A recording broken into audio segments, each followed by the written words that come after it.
Hi everyone, my name is Marya. I'm 20 years old, I live in the city of Toronto, and I have a physical disability. Today I'm going to share my story with you of what it's like growing up with a disability in the city of Toronto as a Muslim woman. So I hope you listen along and enjoy. So growing up with a disability, I wasn't always as confident and as outspoken as I am today. Now I've taken social media by storm to try and combat ableism and educate our population on what it's like to have a disability. However, growing up, I wasn't always as outspoken. I was very shy, I was very secluded to myself, and I often felt like my voice wasn't valuable. I never wanted to voice myself or my opinions, fear of judgment, and fear of getting bullied or harassed. And that's a common thing that a lot of people with disabilities go through.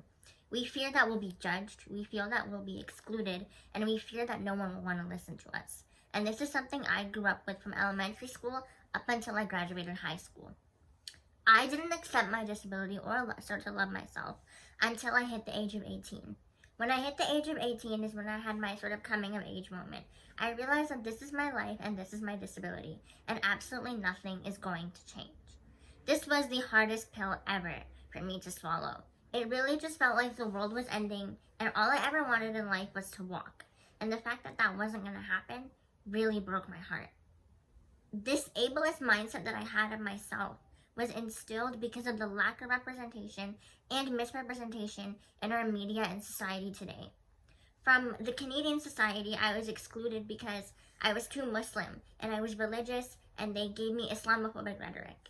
From the disability community, I was also facing Islamophobia because they didn't want to accept me as a Muslim, and I faced a lot of backlash for that. And then from the Muslim community, I faced a lot of ableism because I wasn't perfect and pretty like they wanted me to be. So in all three aspects, I lost. And I felt like I had nobody.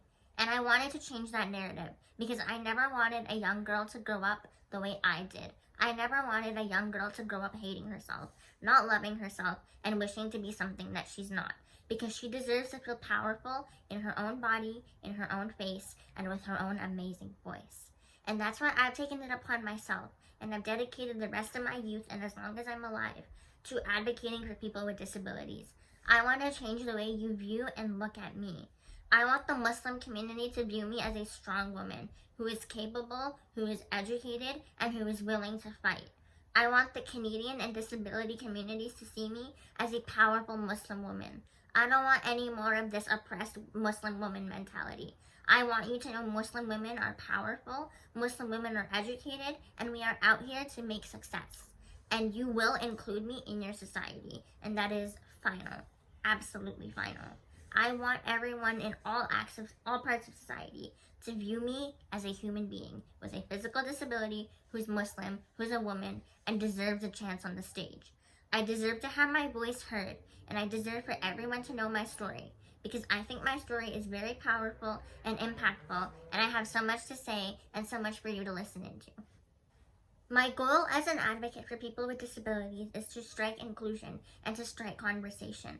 I hope as I grow and I go forward and you start to learn about me, you recognize my face and my voice, and you know my story, that you know I'm not giving up. I want to impact society. I want people to know my name. I want people to know me as a change maker. I want people to know me as a youth advocate for people with disabilities. I want young girls to look at me and want to spark that same change. I don't want them to be like me. I want them to be themselves. But I want them to implement that same change in their societies and their communities. And I only hope as I go forward that you'll stay with me on this journey and include me in the conversation. Thank you so much for listening. Bye!